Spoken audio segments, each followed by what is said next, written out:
beyond comprehension. They are watching. They are waiting. They are already here. Visual explanation was that nothing had come down to the ground. We've eliminated everything.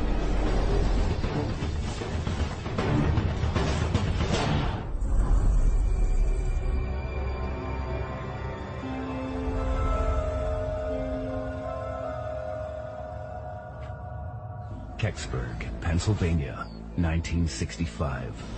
In a decade marked by conflict and unrest, this tiny hamlet in the hills southeast of Pittsburgh remains untouched by the troubles of the outside world.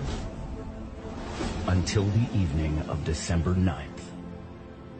For local resident Stan Gordon, this night marks the beginning of a lifelong journey. I remember that evening quite well. I was 16 years old. I was actually tuned into KDK radio in Pittsburgh.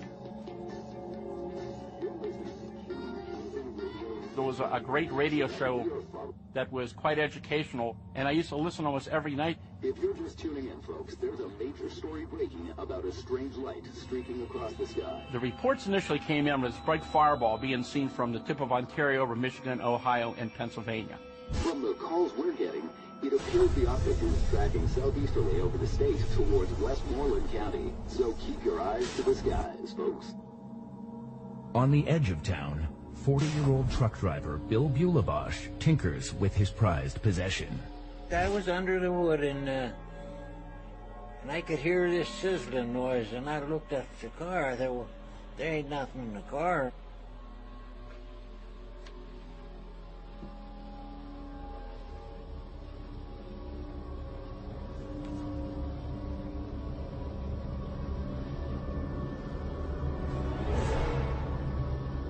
Looked up and I seen this streak of fire. And I said, oh, what's this? And it was up about a mile and a half, 2 miles. I watched it and it went towards the mountain. And then it went up there so far and it turned around and come back again. And it seemed like it couldn't make up its mind where it was going to land, you know. And then it made it turn and went right into the woods.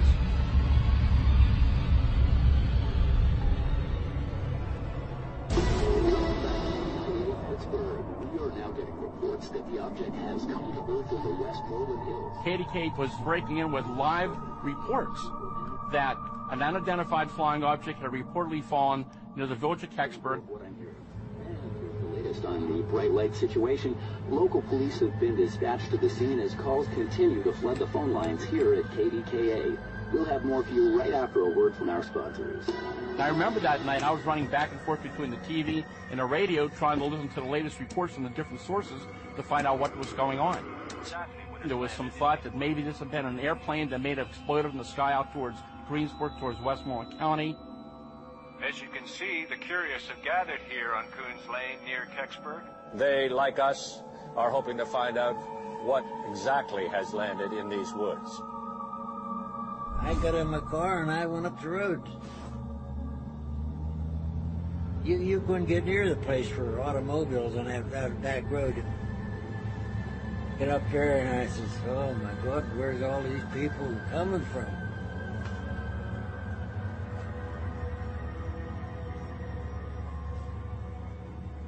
Cruising the Kecksburg Hills in his new car, William Weaver tunes into the local radio station.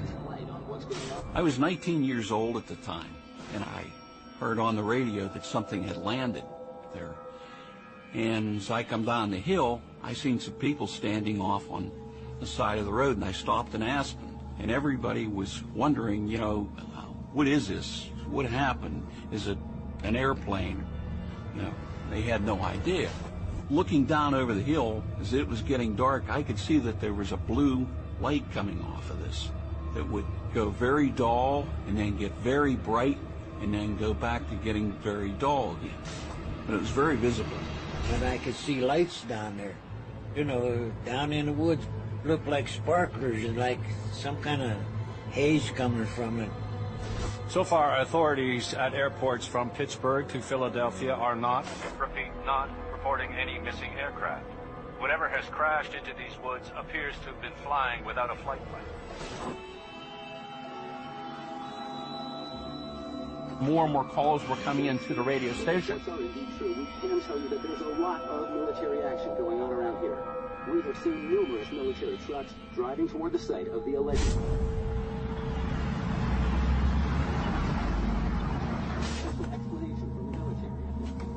Seemed very intriguing.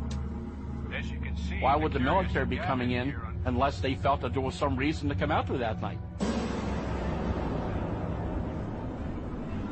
Here was the Army. They were all there in their guns and everything.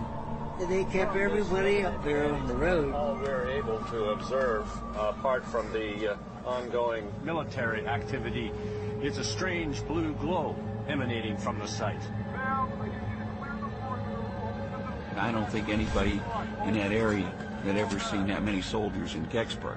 There was no bluff involved in what they were making the people do. They told me, back my car out of there and get out of there right away. It's either you move it or I'm going to confiscate your car. The military has blocked off all incoming roads. Soldiers and state police are not allowing anyone near these woods. Some people have gone on record and said that soldiers actually aimed their weapons at civilians to prevent them from going down into the area. Why would so many military personnel be sent to a small farming community with armed soldiers aiming weapons at certain civilians trying to get down to the site? Where did that jurisdiction come from? And what was so important down in the woods that they didn't want the public to see?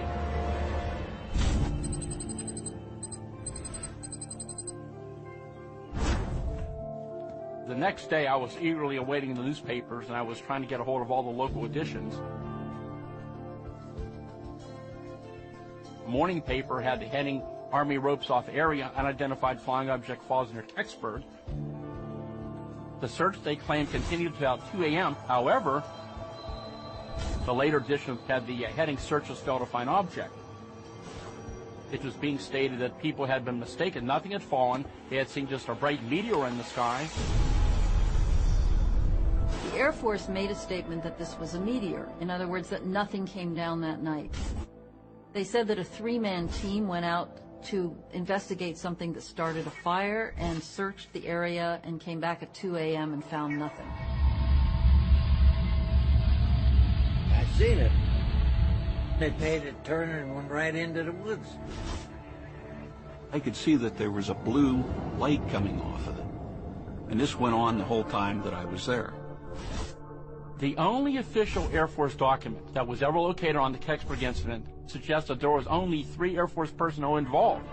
Yet multitudes of eyewitnesses, including reporters, verified the fact that there was a fairly good military presence, various types of military equipment and personnel, and trucks were observed in different areas around the village that evening. The Air Force statement completely contradicts what the witnesses have said and what the media reported the night of the event. I hesitate to just accuse a government agency of a cover-up just sort of outright, but I do think it's a possibility. What's the military keeping from the people of Kecksburg? John. What? There's something at the window. And who else is involved in the possible cover-up? Who are those guys? On December 9th, 1965, after reports that a fiery object crashed into the woods, the tiny community of Kecksburg, Pennsylvania, is overrun by military personnel. Fall back. Repeat, fall back. The military has blocked off all incoming roads. There has been no reason given for this latest initiative. The following day, newspapers report that nothing was found. The official explanation was it was just a meteor, that nothing had come down to the ground. But the official story doesn't match up with what John Hayes saw across town. Some new information. The military presence in Westmoreland County continues to grow in response to reports of this fiery object falling to earth in the woods. Again, here at KDKA, I was 10 years old, and I lived in a little farmhouse in Kecksburg. We listened to the radio the whole time it was going on. That convoy of military vehicles has been spotted heading to the east side of the Kecksburg Valley. Stay tuned to KDKA for more of our reports from this. That's right here behind our house. There was fields and then the woods. My bedroom window faced everything. You know, I had a good viewpoint. I could see people coming in the driveway and cars being parked. I could see flashlights, but you couldn't tell who they were or what kind of vehicle it was. My dad went out to find out what was going on. Stay here and be quiet. We're supposed to be asleep.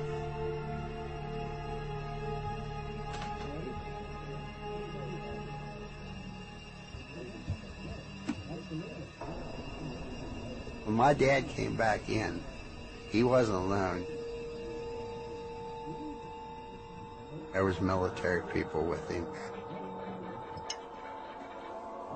My house was converted into a military base for a little bit.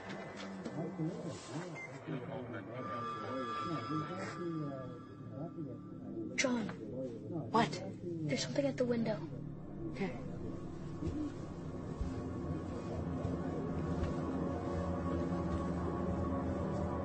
I seen these guys. They was in like moon suits or whatever the heck you want to call them. Who are those guys? When they was talking to each other, I seen a NASA patch on the one's arm. I thought, you know, that was pretty crazy. NASA's job during that time period was to deal with anything that fell from space, any debris or anything unexplained. NASA would go to the scene and retrieve the thing that fell. If the statement released by the Air Force is true, and nothing was found at the crash site in the woods, what is NASA doing in Kecksburg? They had a box with them, big box. It was probably about 4 foot wide and about 8 foot long.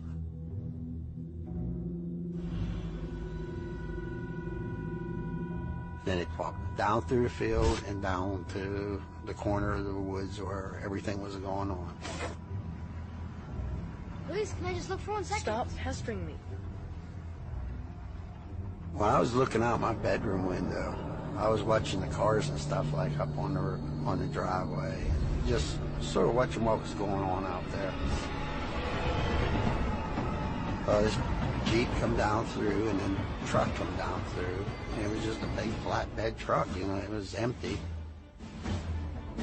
They was probably down there for a half hour to maybe 45 minutes at that. And they came back out with something on the back of the truck. So what's going on? It was dark. I could just, you know, I could tell by shapes, you know. It's probably about the size of a Volkswagen, you know, from where I was at. And when they went down, it didn't have nothing on it. When they come back out of there, it had something on it. Because of all the witness reports, the newspaper reports, the radio coverage, we know that something came down that night and was taken away on a truck. I believe that there are people that have either direct information on this case or have knowledge of the event, and I believe that it's very possible that there is physical evidence out there. Could that fireball have been something other than a meteor? Did a meteorite land in the Kecksburg woods? Meteorites are meteors that hit the Earth. They're rocks from space that we actually recover on the surface of the Earth. Most meteorites come from the asteroid belt. We also have some meteorites that come from the planet Mars. They're blasted off of Mars by impacts, rocks go into space, and just like the bugs on the windshield, when you drive down the highway, those rocks also hit the Earth, and some of them survive and are recovered as meteorites. We also have meteorites from the moon, same story. Meteorites are coming to Earth all the time in the form of space dust. We estimate about 100,000 tons per year of fine-grained material. Rocks the size of my hands, the the size of a basketball, the size of a car, are much rarer. They brought these special boxes in. They took it down toward the impact area. So the question is, what were they going to put on those boxes? In the mid-60s, there was a heightened awareness of the potential that meteorites could carry alien life forms. In these rocks, there are fractures, there are cracks, there are crevices, and the possibility exists that microbial life, as we know it, could live inside a rock and be transported to another planet and survive that journey. As a result, partly of this kind of sensitivity, the rocks from the moon brought back by the Apollo astronauts were actually quarantined for a period of time. This is called planetary protection. A falling meteorite can't account for the object's varying speed or erratic trajectory. Those local people who saw the object descend said it did not come down at a high rate of speed, but it came down relatively slowly. The cosmic velocity, the orbital velocity around the sun that an object has, that it brings with it when it enters the Earth's atmosphere, is huge, between 36 and 72,000 kilometers per hour. You need a large force to veer it off course, and we've never observed that in a meteorite. People saying about a meteorite goes straight up and down, you know, it don't turn. It seemed like it was radio controlled, or somebody was controlling it to do that. If the object wasn't a meteorite, what did the military haul out of the Kecksburg woods? I don't think it was a meteorite, because I don't think there would have been as much secrecy over a meteorite. When I woke up the next morning in the military, they was gone. Me and my brother, we went over to investigate. What is that? He looked at us and he said, "You need to get out of the woods because there might be radiation."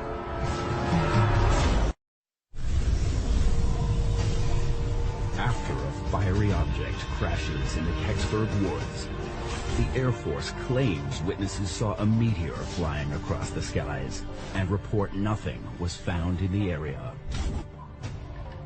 I was wondering, like, well, why would the military be coming out there unless something important had happened? That same evening, across town, a large covered object is secretly removed from the woods. I couldn't swear on my life what it was. I just know that they took something out of there. The next morning, John Hayes and his brother make their way down to the crash site. We'd seen something on the other side, and we just couldn't figure out what the heck it was, so we went over to investigate. We walked down through the woods, because everybody's pretty much cleared out by then. Do you think them people are still here? Don't hear no trucks or nothing. If you look out through the top of the trees were all broke off.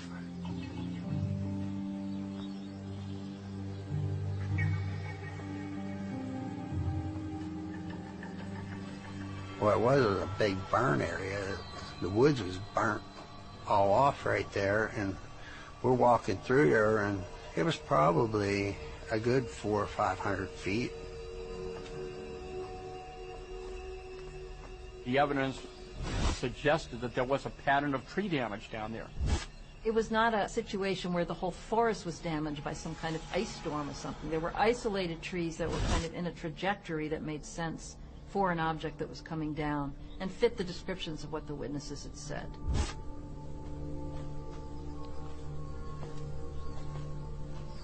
What is that? It's dirt. There was a clearing right there that it was all fresh dirt. And it wasn't the same kind of dirt, you know, because wood dirt's darker. This here was a lighter color. This could not have been a meteorite, because a meteorite leaves a huge crater, big hole in the ground. It wasn't something that came crashing down from the sky. It really confirms what witnesses said, that something coming down gradually and only hitting certain trees and not others, not making a huge hole in the ground. They buried something here, didn't they? No. They took something out of here, and they filled the hole it left with this dirt. I think what it was is they just wanted to cover up whatever kind of evidence to show that there was anything taken out of it. What the hell are you boys doing here? We live in a farm. Over there. We better get on home. This woods are full of radiation. Yeah, we live here, you know. We're down here all the time, you know. He said, well, you need to get out of the woods because there's a chance, you know, that there might be radiation. Where could the radiation come from? In the 50s and the 60s, there was work on developing nuclear rockets and nuclear-based propulsion system for aircraft. And those propulsion systems released a lot of radiation into the open atmosphere. Whether that ever got employed beyond a research activity, I kind of doubt it. Now, there could be something with the payload that the vehicle carries that resulted in radiation being left over in some area.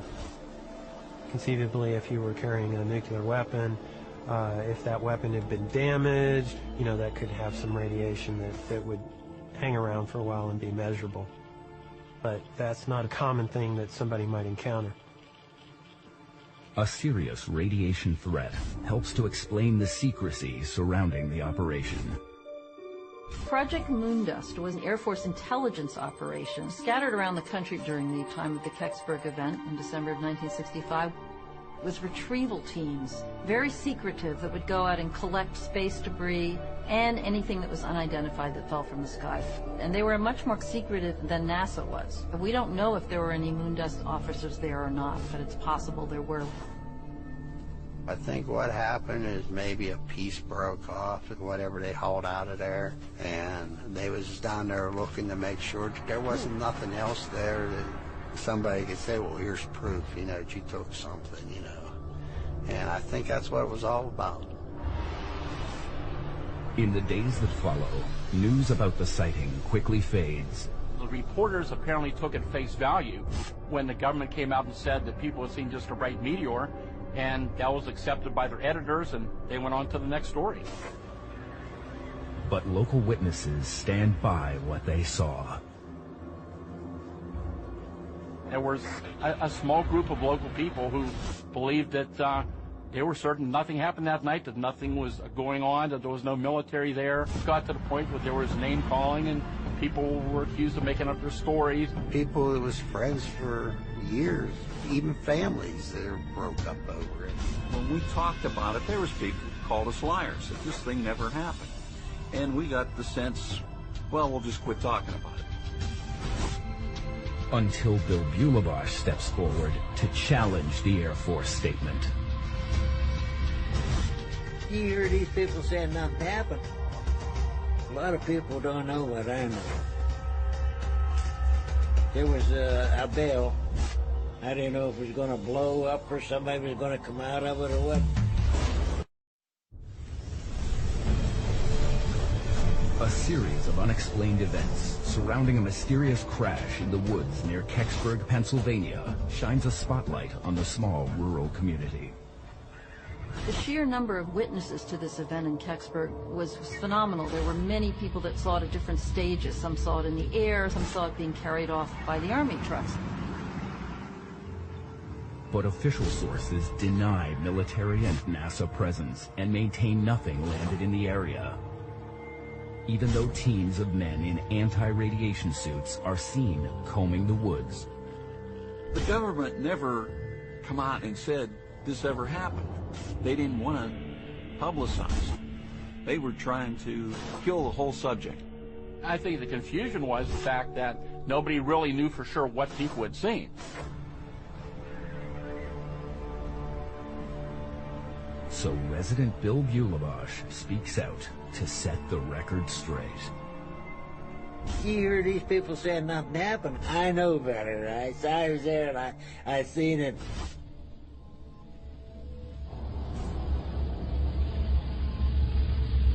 After it disappeared, I figured, well, I'm going up there to see what it was. Before he joined onlookers on Coombs Lane, Bill followed the object into the woods.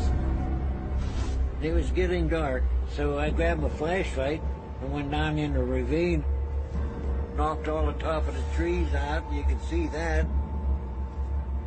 And I seen this down in the woods there, and it was like steaming. The smell just like rotten eggs. It was sulfur. And it was down in there about, I'll say 2 feet deep, at least 2 feet, where it just glided right in. I'd say it was about as big as a Volkswagen, and it was a little bit longer. It was burnt clear from the nose, clear to the back. There was no seams, there's no rivets, no nothing. And then it had a thing around the back like a ring, and there was graphic writing on it. And it just looked like if it was welded in there or what. It wasn't, just marked with a pencil. I didn't know if it was going to blow up or somebody was going to come out of it or what. I could hear these voices way back in the background, and I figured I better get out of there.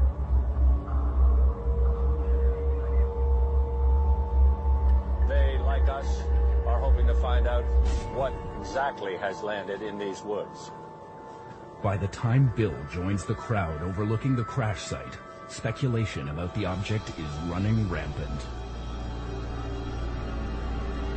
I just listened to everything that was going on, and all these people, they were there. This one guy said there was 2 green men coming out of it. They're guessing. No, I kept it to myself. I know what I seen, and he ain't going to change it.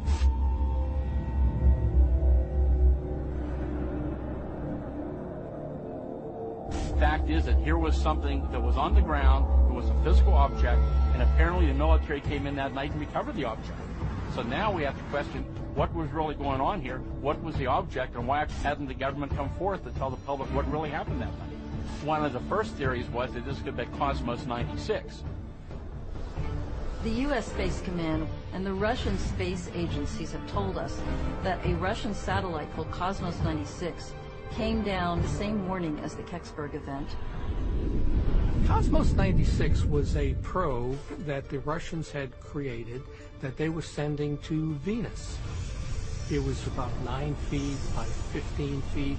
Since it was from Russia, it had this Cyrillic-type writing on it. So there are points of Cosmos 96 that, are valid and could actually match up to this. 2, 1, 0. Back in the 1960s, you had the whole space race, you had the Cold War going on at this time, and it was very important that we can get our hands on Russian technology, and they can do the same with our technology.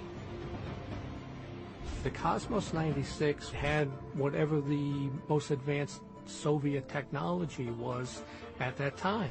And what was important as far as getting our hands on it, if we could, was you could figure out how big a missile Russia could create.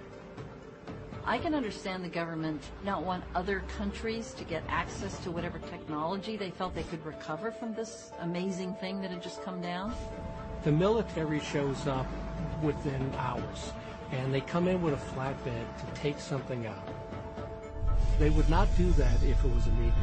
They would do that if it was a secret Air Force or Soviet object that crash landed in Kecksburg. Was speculation that it was related to that event, but in more recent years, more data has surfaced, which seems to eliminate that possibility. The U.S. Space Command indicated that Cosmos 96 had re-entered the Earth's atmosphere over Canada at 3:18 in the morning. Russian satellite came down about 15 hours before the object came down in Kecksburg, Pennsylvania. This event happened around 4:47 in the afternoon. So we know that Cosmos 96 did not come down in Pennsylvania all those hours later.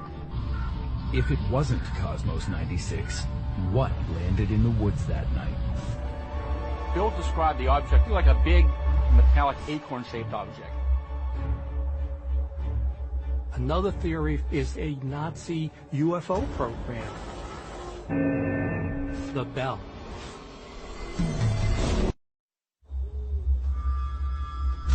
When an eyewitness discovers a glowing, bell-shaped object deep in the Kecksburg woods, the military's insistence that nothing was found at the crash site is put to further test. We have documentations that shows that when it's convenient, when they don't know what something is, they will often just say it's a meteor, just to make it go away, just to give something to the public. After ruling out the possibility the object was the downed Russian satellite, Cosmos 96, residents look to a more radical explanation. It either had to have been some kind of highly secretive experimental craft of some sort, or it was something from somewhere else, some kind of extraterrestrial vehicle or probe or something. We began to accumulate a lot of information, which began to suggest that there was a lot more of the story. I'd say it was about as big as a Volkswagen, and then it had a thing around the back like a ring, and there was graphic writing on it. To some historians, the fallen object is eerily reminiscent to an alleged top-secret Nazi weapon. Some people say Hitler, in his pursuit for technology that the SS was heavily involved in, was developing by Glock, the bell. Descriptions of it in Germany, it was an acorn-shaped object with this hieroglyphic or Cyrillic-type writing on it. The bell is a device that spins in opposite directions. It has red mercury in it, and when you compress and spin the red mercury, it glows, it defies gravity.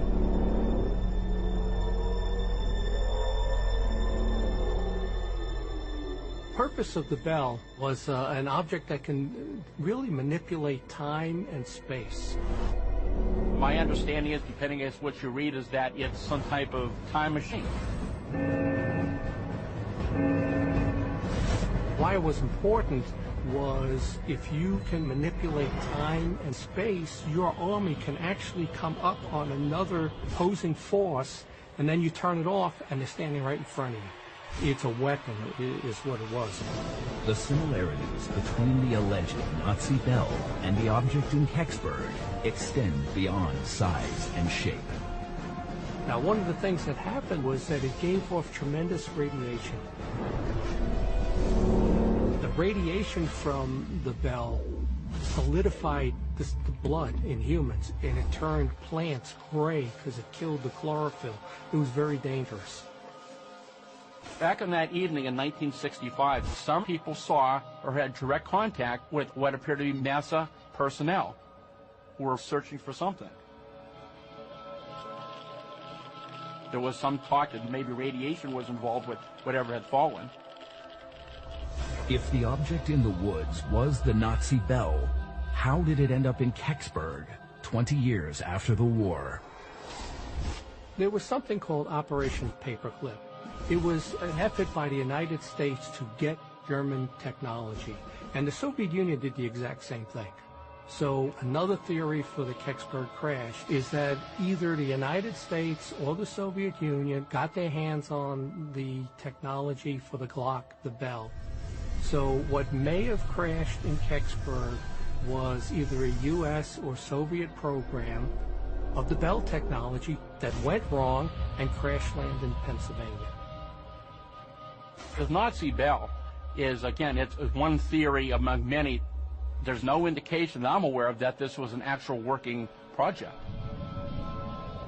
I still say that the most likely explanation is either some very secretive, very highly advanced space probe, or we still could be dealing with an extraterrestrial spacecraft.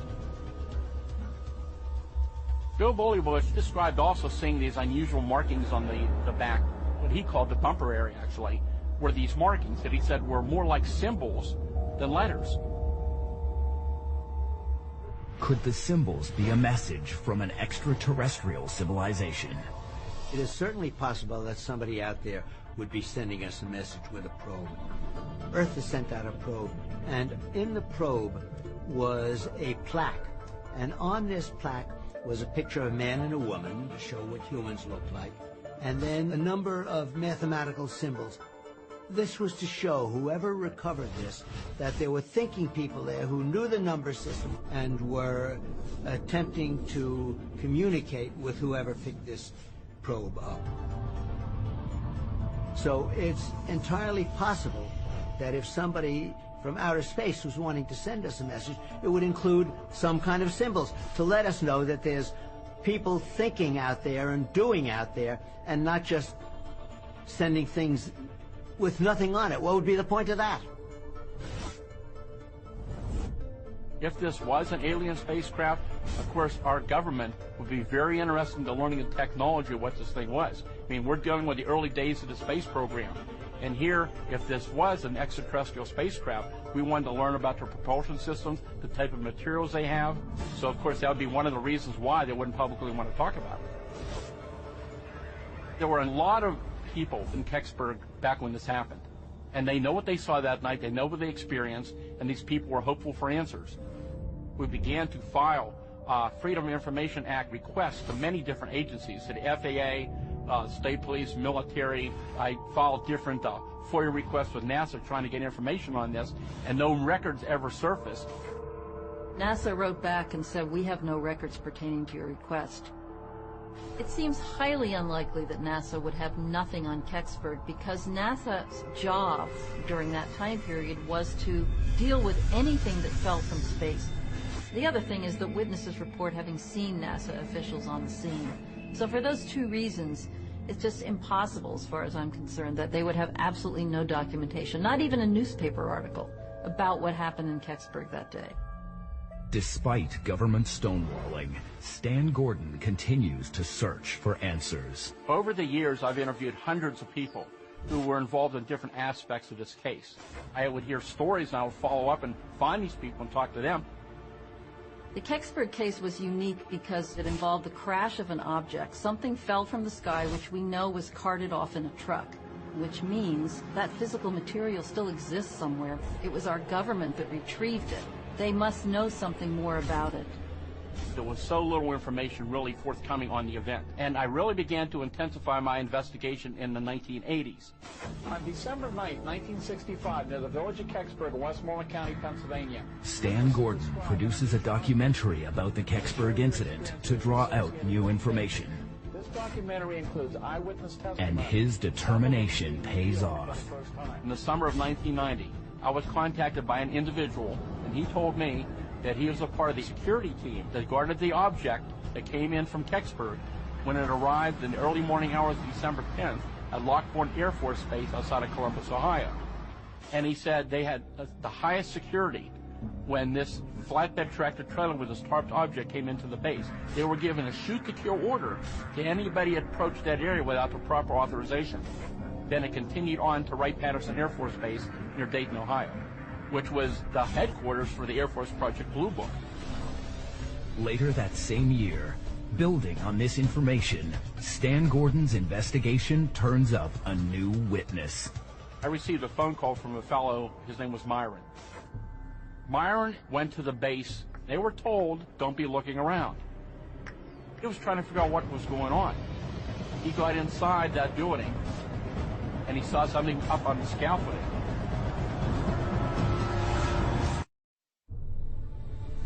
"25 years after a mysterious crash near Kecksburg, Pennsylvania, local residents remain in the dark as to what fell in the woods and where the object was taken. Forever impacted by the 1965 incident, Stan Gordon produces an investigative documentary about the Kecksburg incident to draw out witnesses. In 1990, a former truck driver from Ohio comes forward for the first time and agrees to tell Stan his story. Well, for the reason I never said anything before, because Uncle Sam said if word ever leaked out and they had to come and lock you up and throw the keys away or give you a bullet to satisfy you, no one will ever talk about it. He had worked for a large supply house in Ohio at the time. And within a few days after the incident at Kecksburg, a Navy officer came to their supply house and ordered a very large supply of a special type of glazed engineering brick to be sent to Wright-Patterson Air Force Base. We found the base, and they took us to the old training center for World War II. They were told to stay with your truck, just unload the pounds, do your job, don't be looking around. They kept seeing these men going in and out of this building.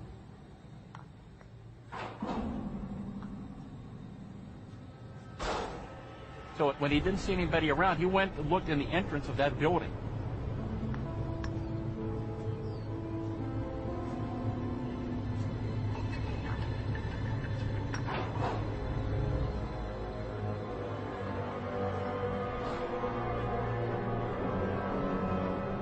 When I walked in the building and seen the great big parachute or something draped down over the top with a light up underneath the parachute, trying to cover this thing up so no one could see it.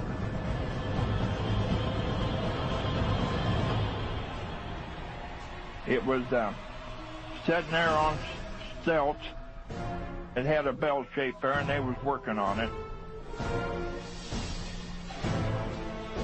The spaceship was like a large acorn. Runs about 14 feet to the top and about 10 to 12 feet wide at the bottom, with a collar on it that has writing on the collar. And you could see where they was trying to get into one of the openings. I also seen an object laying on the workbench. And he said the lighting wasn't real good. But on that workbench, it was a white sheet covering it.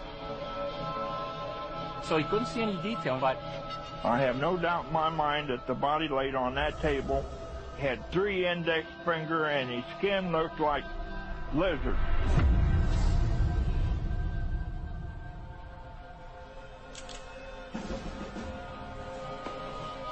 he said he was threatened, and he was told that you're never to tell anybody about the story. We'll put you in jail and throw away the keys.